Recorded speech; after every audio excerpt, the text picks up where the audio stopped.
Et salut les castors! Bienvenue dans mon nouveau décor. Qu'est-ce qu'on en pense? Bon, il n'est pas encore terminé, donc soyez sympas. Comme vous pouvez le voir, j'ai mis des Legos là. J'adore les Legos. Ce décor est donc parfait pour parler de Disney parce que je trouve que ça fait un peu trop longtemps qu'on n'a pas parlé de Disney et je vous avoue que ça me manque un petit peu. Voici la deuxième vidéo sur les objets vintage Disney. C'est parti!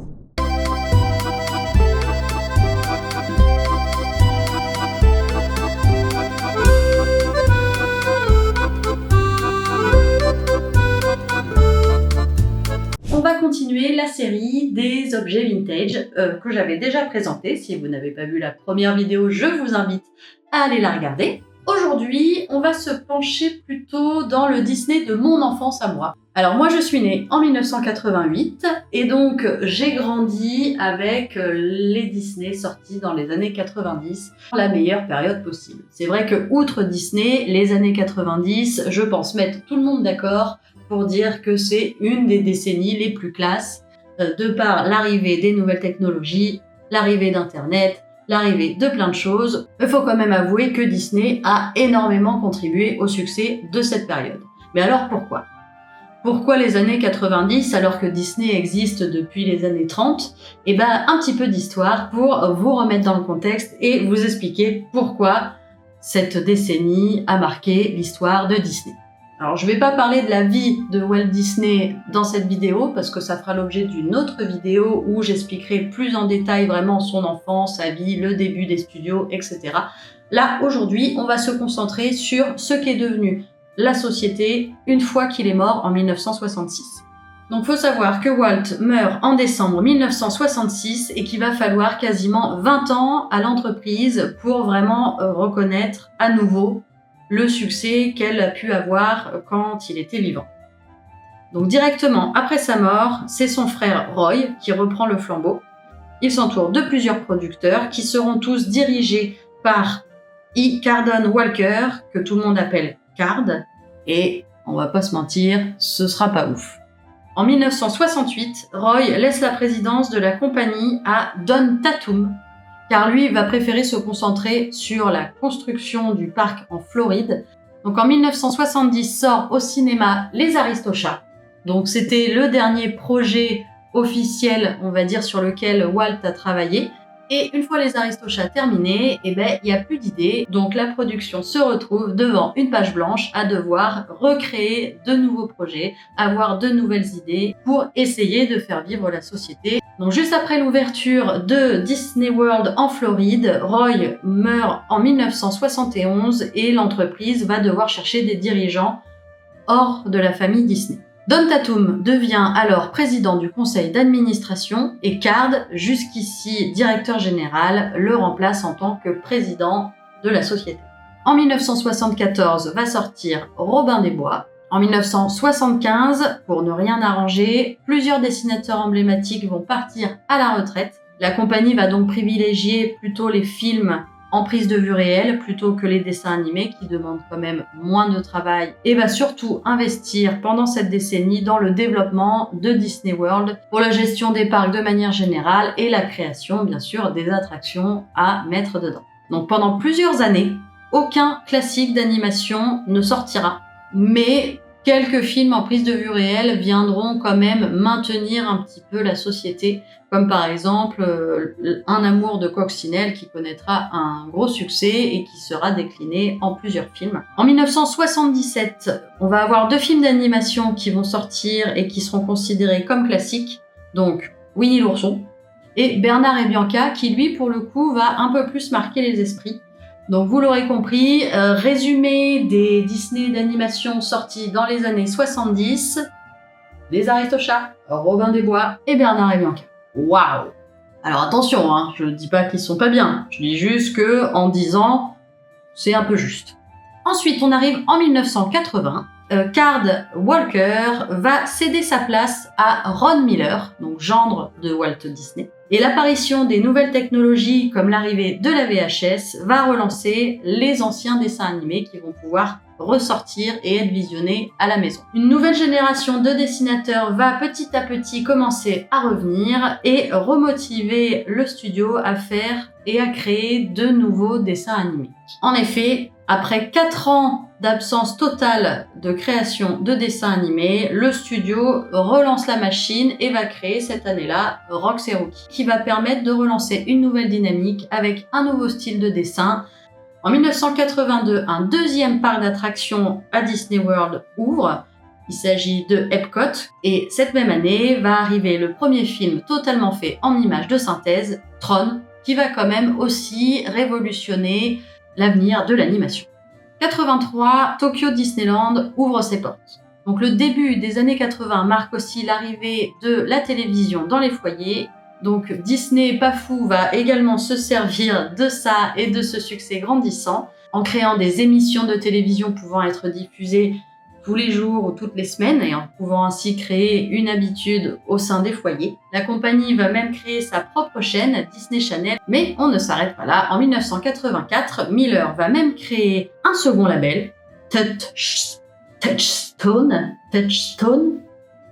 pas facile à dire, plus adulte, sans sortir du format familial de Disney. Commence également cette année-là la collaboration avec Tim Burton, et pas des moindres. Mais malgré ça, depuis 30 ans, la production de films n'avait jamais été aussi faible pour la compagnie. Et le studio va connaître alors une période un peu compliquée financièrement. En voyant que les actions étaient même sous-évaluées, des investisseurs, pas forcément tous bien intentionnés, vont commencer à acheter les actions. À ce moment-là, vraiment, la compagnie est au plus mal. Mais c'est sans compter sur le neveu de Walt Disney, donc Roy E. Disney, fils de Roy, le frère de Disney, qui va intervenir, qui va dire stop, impossible que la société parte aux mains de mauvaises personnes et va reprendre un peu les rênes. Et à l'issue de cette crise, de nouveaux directeurs vont être nommés, et pas n'importe lesquels. Voici ceux qui vont changer l'histoire de Disney. Michael Eisner, qui était l'ancien président de la chaîne ABC, et aussi Frank Wells, qui était lui producteur chez Warner à l'époque. Donc 2 personnes, 2 figures assez importantes qui arrivent et qui ont pour mission de rendre à la société sa gloire perdue. Donc on est à ce moment-là en 1985. Des nouveaux projets commencent à voir le jour et une nouvelle dynamique se fait au sein de la société. Les premières séries dessins animés vont apparaître, ainsi que des sitcoms qui, à cette époque-là, commencent vraiment à devenir à la mode. Donc la production va quand même sortir son 25e long métrage d'animation, Taram et le chaudron magique. 86 va sortir Basile détective privé, qui va mettre tout le monde d'accord, Sherlock Holmes, une valeur sûre. Ensuite, 1988, on arrive à l'année de ma naissance, l'année que j'affectionne particulièrement. Et qu'est-ce qu'on a eu cette année? Qui veut la peau de Roger Rabbit. Par contre, niveau dessin animé, on n'y est toujours pas. Oliver et compagnie, adapté du roman de Charles Dickens, Oliver Twist. À ce moment-là, les producteurs décident de revenir vraiment à ce qui fonctionnait à la base, les histoires de princesses. Alors effectivement, ça faisait 30 ans qu'on n'avait pas eu de dessin animé sur une histoire de princesse. Ouais. Le dernier, c'était La Belle au bois dormant. Donc il serait peut-être temps de se réveiller et de faire rêver un peu les jeunes, ok? Donc, grosse décision, 89, Disney décide d'adapter La Petite Sirène. Et là, c'est le carton plein. Également, cette année-là, 2 films vont vraiment avoir un gros succès aussi à leur sortie. Il s'agit du Cercle des poètes disparus et de Chérie, j'ai rétréci les gosses. Et bien sûr, c'est pas tout. À la télé également, on entend parler de Disney avec la bande à Picsou. Picsou et Tic et Tac, les Rangers du risque. Tic et Tac, Rangers du risque. Génial. Et là, mesdames et messieurs, on rentre clairement dans le vif du sujet. Une folie, un autoroute du kiff, et pendant 10 ans, ça va être banger sur banger. 1990, Bernard et Bianca au pays des kangourous. Bon, ok, j'avoue, celui-là, il passe un peu à la trappe, mais c'est une suite officielle qui rentre quand même comme étant un classique, contrairement à toutes les autres suites dont on n'a pas trop envie de parler. 89, La Petite Sirène. 91, La Belle et la Bête. 92, Aladdin. 94, Le Roi Lion. Je fais juste une petite parenthèse histoire parce qu'en 94, il s'est quand même passé quelques petites choses assez importantes dans l'histoire de la compagnie. Premièrement, la mort de Frank Wells dans un accident d'hélicoptère. Également le départ d'un des animateurs, Jeffrey Katzenberg, qui va aller monter en parallèle le studio DreamWorks. Mais en bonne nouvelle, il y a aussi également le partenariat avec Pixar et l'arrivée en 95 du premier film d'animation en images de synthèse. Il s'agit bien sûr de Toy Story. Mais le studio également sort cette année-là un classique et pas des moindres. Il s'agit de Pocahontas. On continue avec en 96 Le Bossu de Notre-Dame, 97 Hercule, 98 Mulan et 99 pour finir Tarzan. Qu'est-ce que vous voulez que je rajoute de plus? Tout est là, non?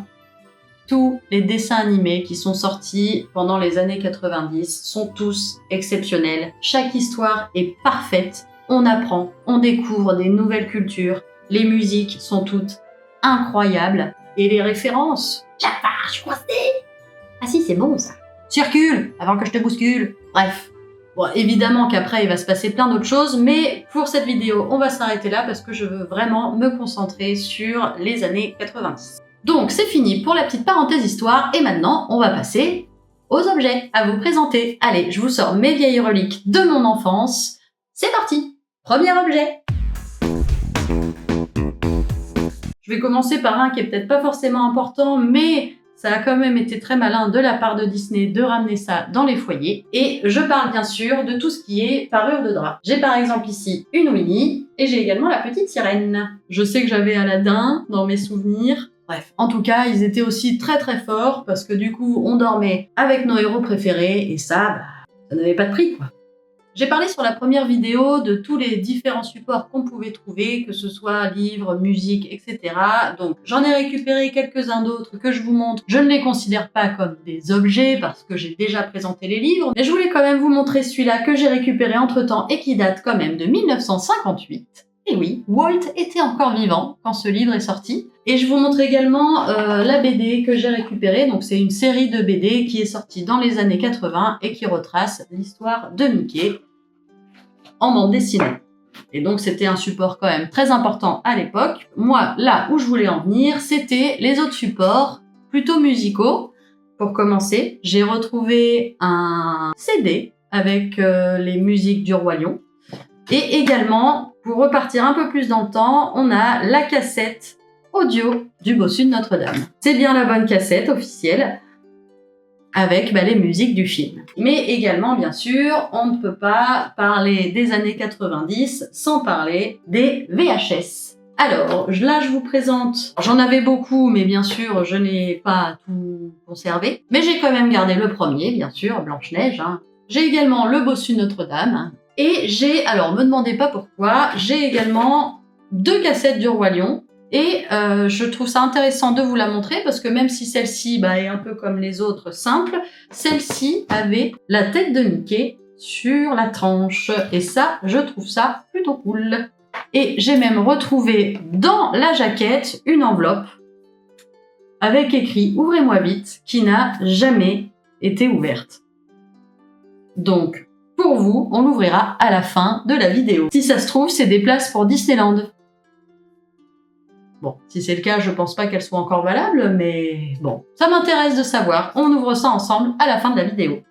Donc je ne sais pas exactement comment qualifier ce premier objet, parce qu'en fait, il y en a plusieurs, mais on va dire, voilà, les supports audio et visuels des dessins animés, et donc la base, on va dire, la base. Tout le monde avait ça chez soi dans les années 90, excusez-moi. Donc si on peut qualifier ça d'objet, on va dire fin du premier objet, et on passe maintenant tout de suite au deuxième. Vous n'êtes pas sans savoir que je suis également une geek, et donc j'aime beaucoup jouer aux jeux vidéo, et bien sûr, l'arrivée des jeux vidéo dans les années 90 n'a pas échappé à la compagnie Disney, et ils se sont tout de suite jetés sur le sujet, et ont bien sûr fait des partenariats avec les différentes consoles pour créer des jeux Disney. Alors bien sûr, je n'ai pas tout, malheureusement, mais je peux quand même vous en montrer quelques-uns que j'ai gardés. Par exemple, la bande à Picsou, le DuckTales, qui est sur Nintendo, le livre de la jungle, et j'ai également Aladdin, mais qui est un de mes jeux, mais bref, la sortie de la caverne à dos de tapis, mais génial! Et voilà, pour les jeux vidéo, et maintenant, on va passer au troisième objet.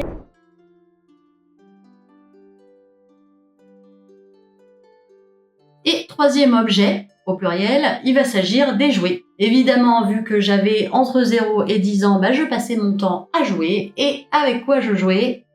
Avec beaucoup de Disney. Sans parler de tous les jouets en plastique qu'on peut trouver dans les Kinder Surprise, les Pez, ou encore les figurines en plastique qu'on peut trouver dans les magasins de jouets. Je vous fais un petit tour rapide de ce que j'ai. Pumba et Timon, bien sûr. La Belle et le Clochard. J'ai ce perso qui, je crois, est dans Oliver et compagnie, je crois. Bon, il est tout mou, je sais pas exactement ce que c'est. Ça doit être un jouet de bain, j'imagine. Mais bon, ça a le mérite d'être du Disney. C'est estampillé Disney, donc je le garde. La lampe d'Aladin qui s'ouvre avec le génie à l'intérieur. Jasmine, la bête, c'est pas vraiment cela qui nous intéresse. Nous, on veut du vintage, du collector, on veut de la vraie relique.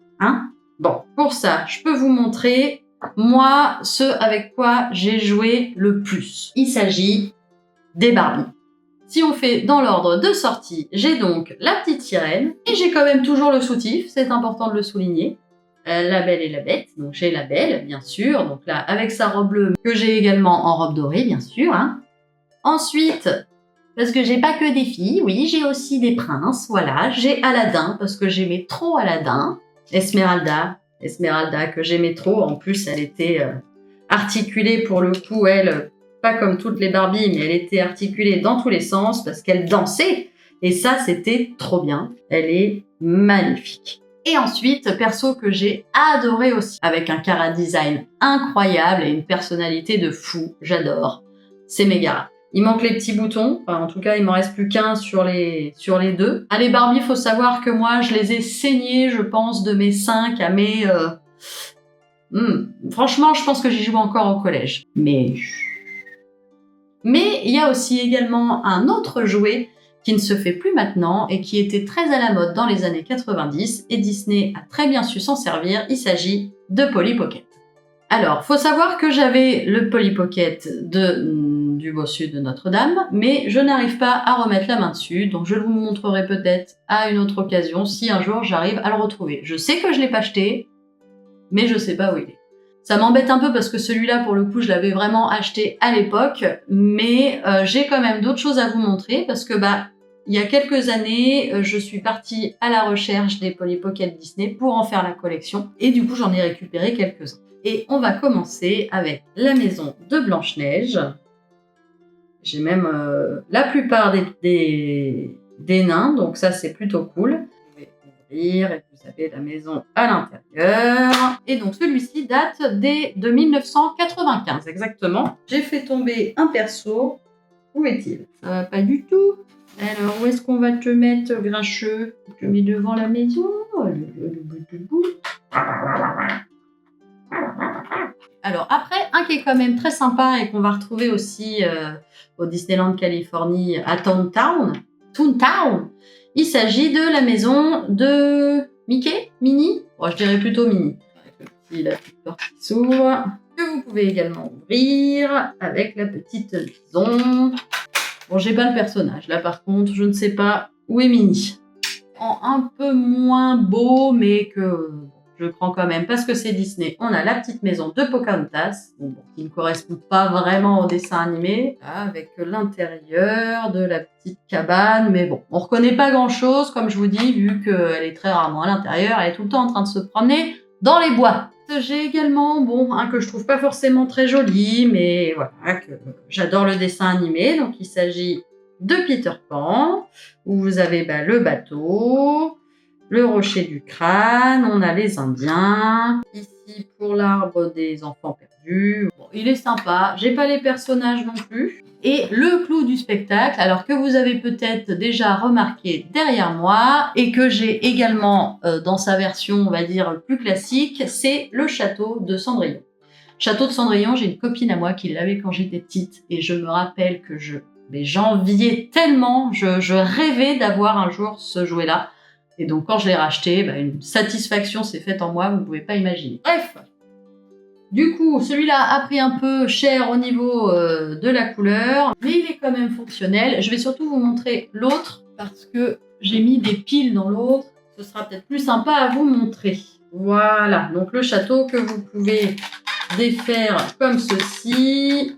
Hop, et ensuite vous ouvrez les deux portes sur les côtés, qui est hyper stylé. Donc j'ai tous les persos quand même qui sont là-dedans, hein. J'en ai pas mal, j'ai Cendrillon, j'ai les deux sœurs, j'ai la marraine qui se met en haut de la tour, et donc après on a le petit feu d'artifice. Vous pouvez appuyer, vous avez une première lumière 2 qui éclaire un peu à l'intérieur, et la lumière 3 qui éclaire en haut, au milieu, partout. C'est trop joli. Voilà, j'adore. Je suis vraiment trop fan de ce château. Je ne savais pas à l'époque qu'il existait en rose, mais je le trouve presque plus stylé comme ça. Voilà, ça me fait plaisir de revoir tous ces petits jouets, et ça me rappelle vraiment tous ces souvenirs, toutes ces heures passées avec Camille à jouer au Barbie.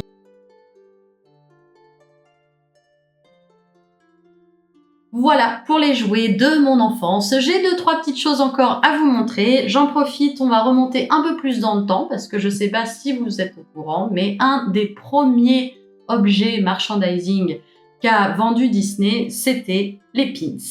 J'ai retrouvé ces deux-là qui, je pense, datent quand même d'il y a un certain moment. Surtout qu'au jour d'aujourd'hui, on a encore des pins, et il y a toujours des collectionneurs de pins dans les parcs.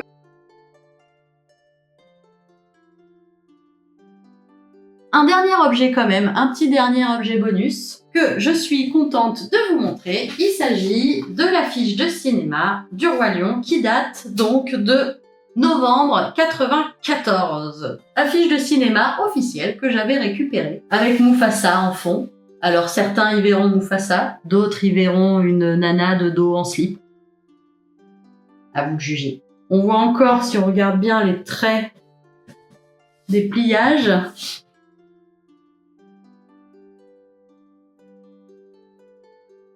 allez, deuxième bonus. On ouvre cette enveloppe. Attention, mystère. Femme actuelle. À sortir prochainement en VHS et DVD. Le Roi Lion 3 et Nemo. À l'époque, le dernier en date était le 73, Frère des ours. Bon, il ne s'agit pas de tickets pour Disneyland, malheureusement. Prolongez la magie du film et préparez-vous à fêter le carnaval du Roi Lion. 7 février au 7 mars 2004. 2004, c'est la première année où j'ai été à Disneyland, dis donc. Si j'avais su, ça n'aurait rien changé. C'est nul, on s'en fout. Bon, pas très intéressant tout ça.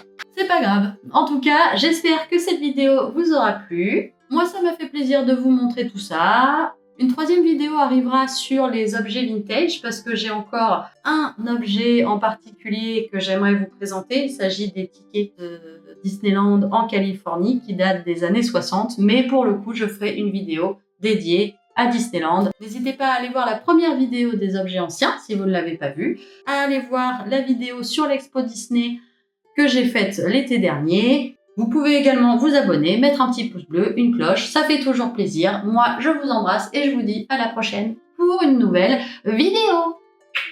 Ciao les moineaux!